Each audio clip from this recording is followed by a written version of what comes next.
Apa kabar Pak Guru? Alhamdulillah sehat. Alhamdulillah sehat luar biasa.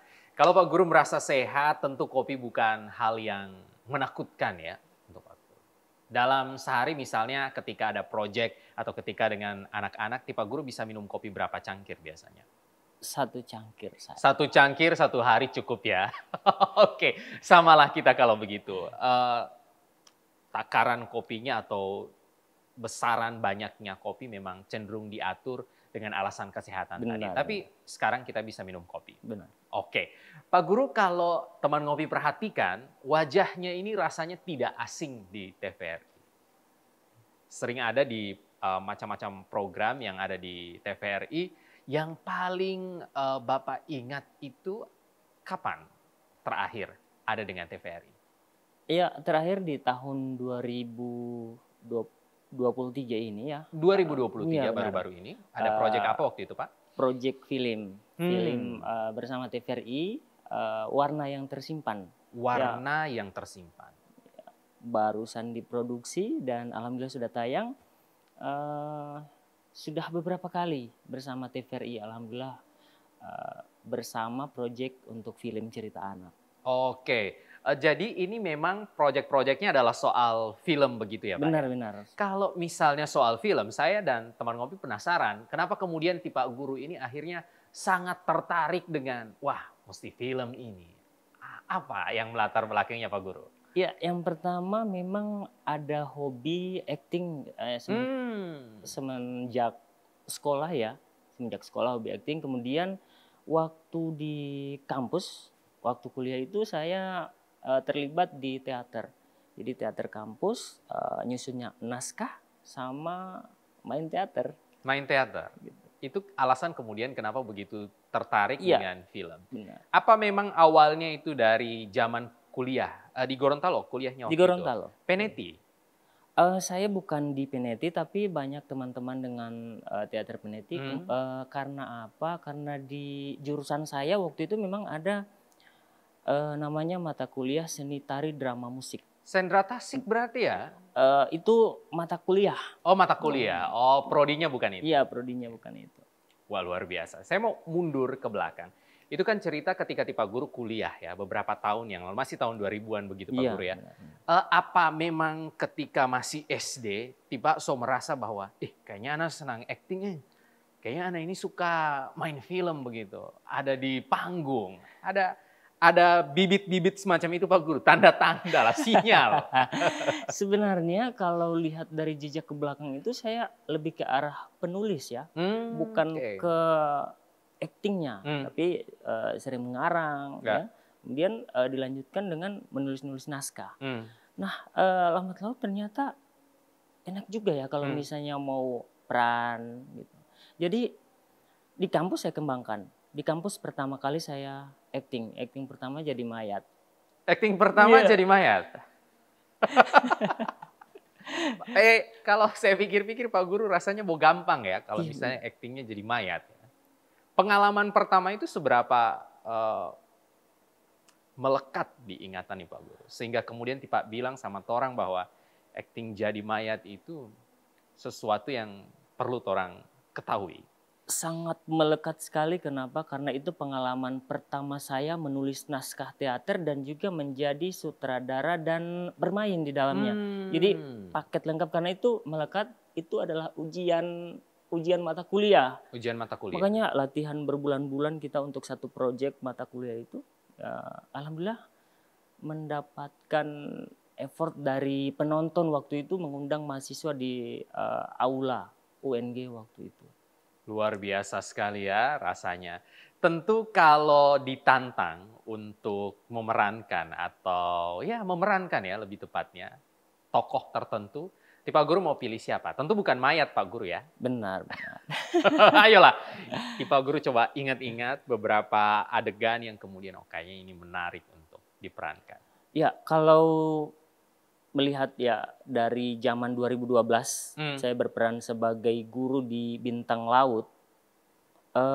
Itu kan jadi guru. Beberapa kali itu memang diperankan sebagai guru karena basic sebagai guru. Jadi itu tidak terlalu menantang buat saya. Berarti kita tidak akan acting guru ya? Iya, saya tidak akan acting guru. Apa yang saya akan kita acting menjadi orang tua. Oke. Pak Nawir bilang ternyata kalau actingnya adalah jadi guru, biasa-biasa itu ya. Karena memang sehari-hari Pak Nawir berperan sebagai guru. Ya, yang tidak biasa kalau pilihan actingnya adalah orang tua. Benar. Karena masih sangat muda, belum juga jadi orang tua sekarang ya. Alhamdulillah sudah jadi orang tua. Sudah jadi orang tua, tapi nampaknya seperti belum ada peran sebagai orang tua. Iya. Ini memang menjadi sebuah tantangan sendiri buat saya. Oh begitu. Tantangannya di mana, Pak? Tantangannya itu membawakan karakter sebagai orang tua itu, ya itu memang yang menurut saya adalah tantangan tersendiri buat seorang laki-laki. Oke. Di kehidupan nyata orang tua untuk berapa anak? Gimana?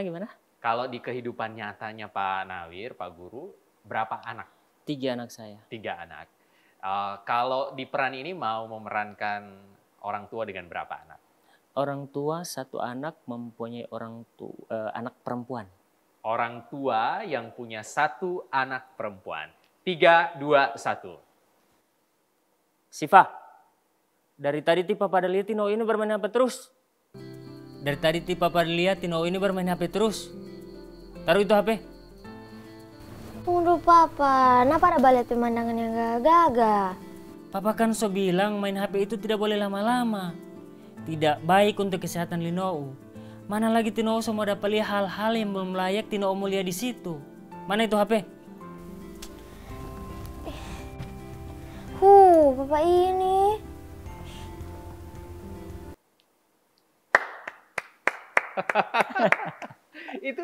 itu benar-benar ada dalam naskah tertentu, Pak Nawir? Ya, itu adalah salah satu naskah ya. Naskah yang baru-baru. Yang 2023. Judulnya apa itu, Pak? Warna yang tersimpan. Warna yang tersimpan. Kalau boleh ceritanya memang ada karakter Siva di sana dan Pak Nawir berperan sebagai orang tua begitu ya? Iya, saya berperan sebagai orang tua yang memiliki 1 anak perempuan. Nah, sementara anak saya kan laki-laki. Berbeda karakter. Itu dia tantangannya. Oke, nanti kita akan explore lebih banyak. Teman ngopi tetap di sini. Pak Nawir, mau dingin kopimu? Silakan.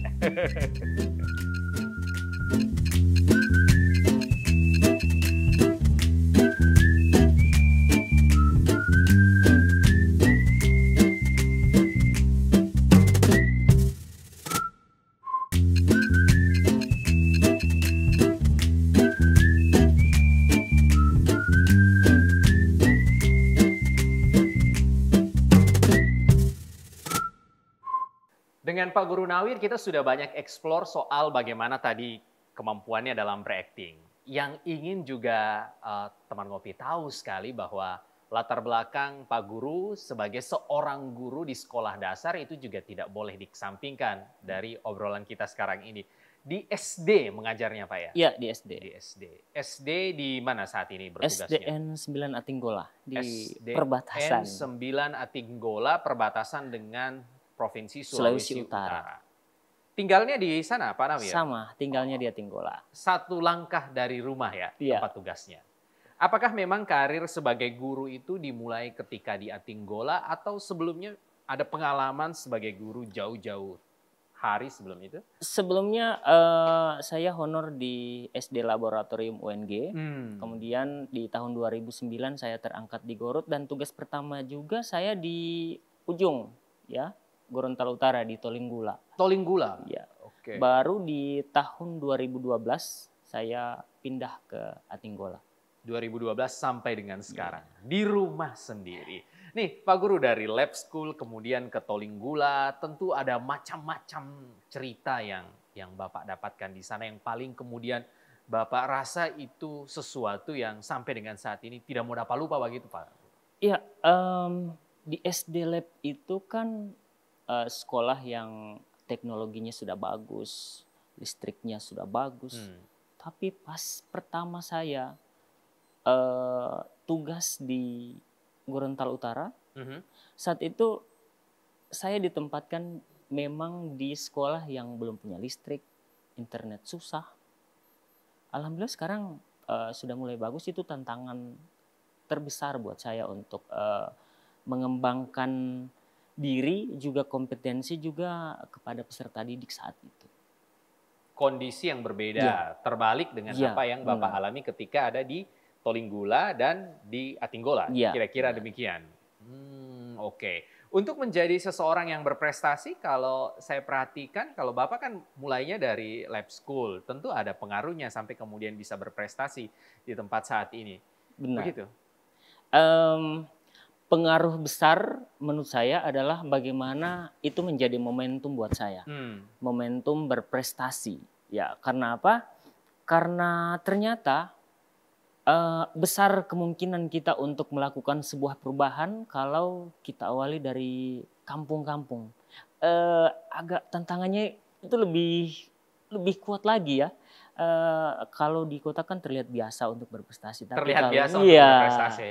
Tapi kalau misalnya dari desa kemudian kita berprestasi, itu menurut saya sebuah nilai plus. Karena tantangannya mungkin sumber dayanya di kota lebih banyak, sementara kalau di daerah perbatasan mungkin tidak sebanyak apa yang kita temui di kota. Membuat Bapak kemudian menjadi seorang duta teknologi. Ini di selempangnya begitu sebutnya ya, Duta Teknologi Kemendikbudristek Provinsi Gorontalo tahun 2020. Sampai dengan saat ini masih bertugas, Pak?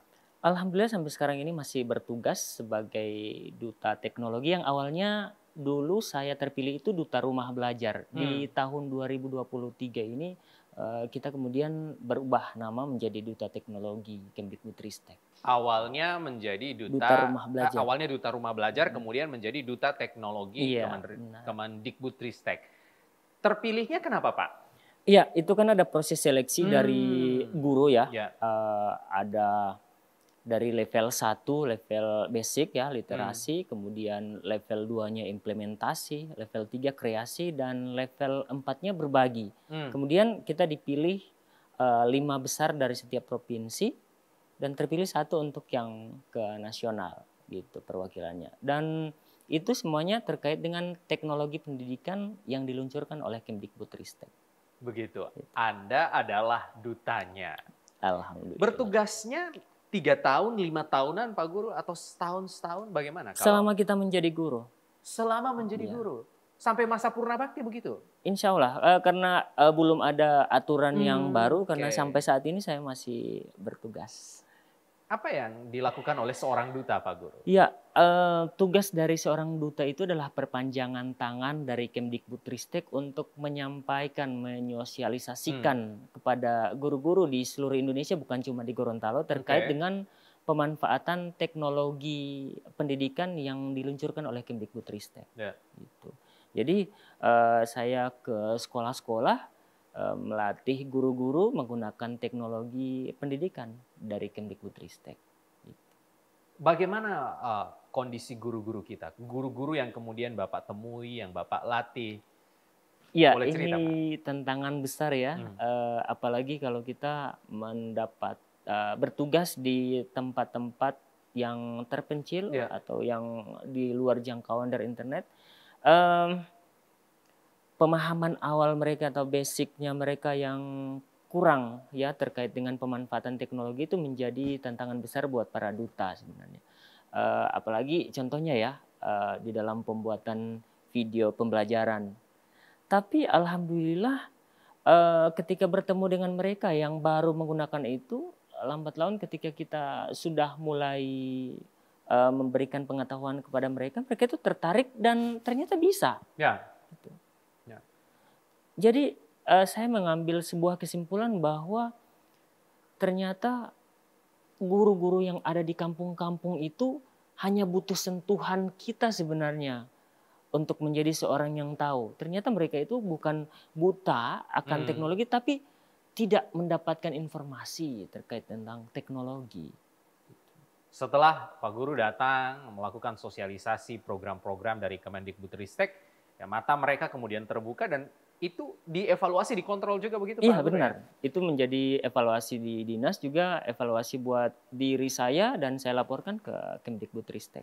Sekarang yang lagi dikonsentrasikan oleh wilayah tertentu begitu maksud saya yang lagi jadi konsentrasi Pak Guru di mana kira-kira? Karena wilayah saya adalah di perbatasan, maka konsentrasi saya ke Kabupaten Gorontalo Utara, juga beberapa kali diundang ke bagian Bolaang Mondo Utara terkait pemanfaatan platform Merdeka Mengajar. Itu platform yang disediakan oleh Kemdikbud terkait implementasi kurikulum Merdeka sekarang, yang sekarang lagi viral-viralnya untuk harus ya dibuka oleh guru sebagai panduan pada kurikulum Merdeka. Luar biasa, senang ya menjadi duta, Pak? Senang, susah senangnya itu karena bisa berbagi, menyampaikan pesan kepada guru-guru seluruh Indonesia. Mulia sekali apa yang Pak Nawir lakukan.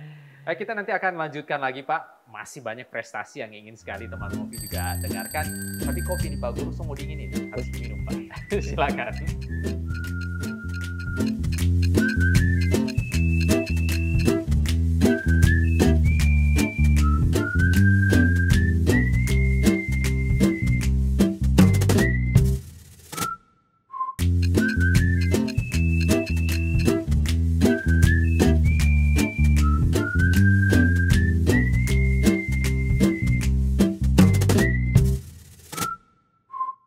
Menjadi duta itu adalah puncak dari ragam prestasi yang sudah dilewati oleh Pak Nawir. Saya juga ingin mengetahui, teman ngopi juga ingin tahu.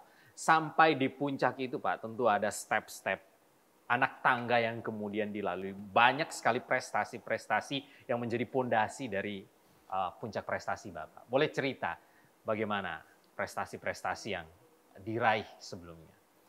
Iya, alhamdulillah memang menjadi duta adalah sebuah kebanggaan. Tapi sebelum-sebelumnya itu memang adalah sebuah tantangan berprestasi dari kampung itu, yang menjadi motivasi saya bagaimana bisa mengembangkan kompetensi diri sehingga berprestasi. Salah satunya ya di tahun 2018 saya menjadi juara 1 pada karya tulis ilmiah tingkat nasional, ya, diundang oleh Kemdikbudristek ya saat itu. Kemudian beberapa kali diundang atas prestasi menjadi finalis inovasi pembelajaran tingkat nasional. Itu waktu itu 4 kali ya saya diundang, di Bali, kemudian di Jakarta. Nah, beberapa kali juga sebagai juara sayembara video pembelajaran tingkat nasional. Alhamdulillah saat itu saya dapat juara 2 video pembelajaran tingkat nasional, dan beberapa karya buku saya ya itu alhamdulillah menjadi juara di tingkat provinsi. Saya juga alhamdulillah aktif menulis buku cerita anak ya, dan ada satu yang menurut saya ini adalah prestasi di luar Kemdikbud ya, di luar prestasi Kemdikbud itu saya mendapatkan satu penghargaan dari Nani Wartabone Award yang diadakan oleh PT Matsushita Gobel Foundation, dan salah satu menerima award menjadi guru SD pejuang.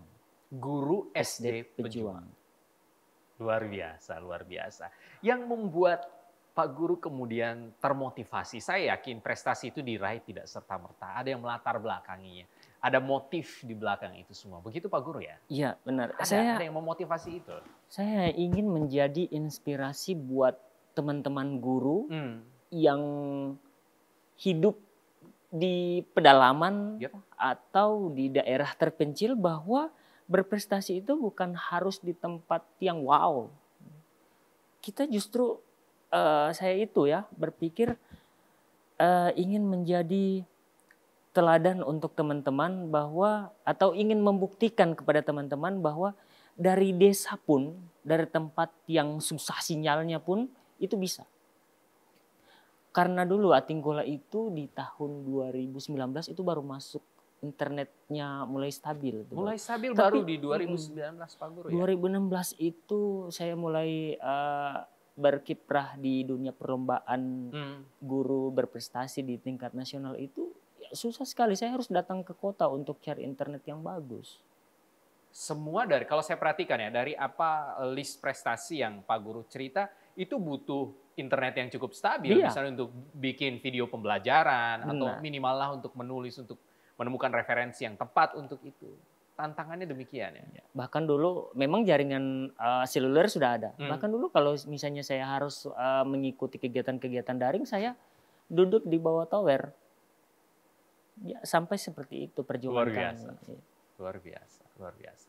Ada orang yang kemudian rekan sesama guru yang misalnya pernah bilang sesuatu Pak Guru, yang sampai dengan saat ini, entah itu negatif atau positif, saya mau tahu Pak Guru, yang dari sekian banyak yang Bapak lakukan.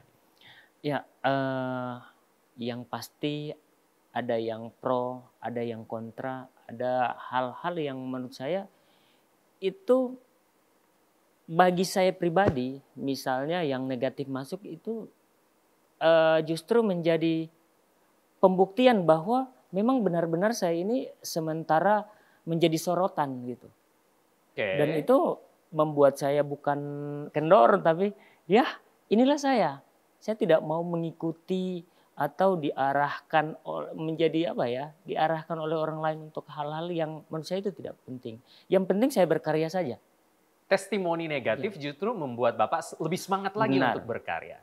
Bagaimana dengan hal-hal yang positif yang disampaikan oleh mereka? Iya, ketika hal-hal yang positif disampaikan, saya kembalikan kepada mereka yang positifnya itu. Karena apa? Karena ketika kita diberikan hal positif, kita harus mengembalikan kepada mereka hal positif yang mereka berikan. Luar biasa sekali. Punya guru seperti ini tentu siswa-siswanya merasa sangat bangga begitu ya Pak ya.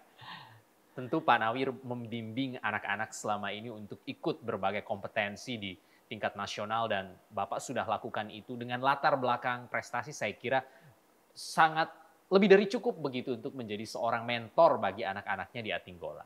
Apa yang Bapak lakukan? Alhamdulillah di tahun 2015 saya pindah ke sekolah sekarang ya. Saya mengidentifikasi banyak siswa yang berprestasi, memiliki bakat ya di situ. Tapi belum tersalur. Belum ada wadah yang punya bakat, tidak ada wadah untuk menyalurkan bakat itu. Dan saya saat itu menemukan satu rumah guru yang sudah tidak terpakai, saat itu menjadi gudang. Dan saya berpikir, gimana ya kalau misalnya ini dibuat sebuah galeri. Nah, di saat itu saya mengumpulkan semua hasil karya siswa yang mereka buat itu di dalam sebuah galeri.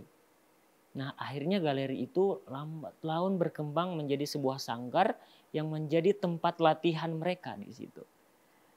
Di tempat itulah Pak Guru membimbing anak-anak. Nih saya mau tanya, metode bimbingannya itu Pak Guru apakah memang nanti dilakukan misalnya baru ada lomba, 1 bulan sebelum ada lomba baru bimbingan, atau Anda punya skema yang lain yang tidak dilakukan oleh orang banyak? Iya, kalau kita membimbing siswa di saat lomba, maka itu hal yang mustahil kita akan mendapatkan sebuah prestasi. Karena itu adalah sebuah hal yang instan. Tapi metode saya adalah bibit-bibit ini, peserta didik di kelas 1 dan 2 ini saya identifikasi awal. Kemudian ketika sudah diketahui bakat dari anak-anak ini, kemudian saya menuntun mereka untuk memilih jenis ekstrakurikuler yang sesuai dengan minat mereka. Jadi identifikasi dulu lah begitu ya. Di kelas 3 dan 4 mereka sudah mulai berlatih dan di kelas 5 itu sudah mulai saya ikutkan perlombaan kompetisi. Jadi tidak serta-merta ketika ada lomba baru kemudian ada latihan. Anak-anak bisa dibilang 1 tahun itu ada latihan. Ya. Terakhir sebelum kita tuntaskan obrolan kita, apa pesan Pak Guru untuk orang-orang muda sebagai penutup di kesempatan ini? Iya, saya berpesan kepada orang muda, terutama guru-guru yang baru ya, bahwa berkarya itu harus lahir dari hati. Kemudian bagaimana kita konsisten terhadap apa yang kita akan mulai. Kita ini guru, ya. Kita harus belajar berkarya. Jika teman-teman tidak mau belajar lagi, maka menurut saya segeralah berhenti mengajar. untuk tetap terus mengajar, teruslah berkarya. Terima kasih Pak Guru sudah ngobrol di Ngopi Bareng kali ini. Kita habiskan kopinya. Terima kasih teman ngopi, sampai jumpa lagi.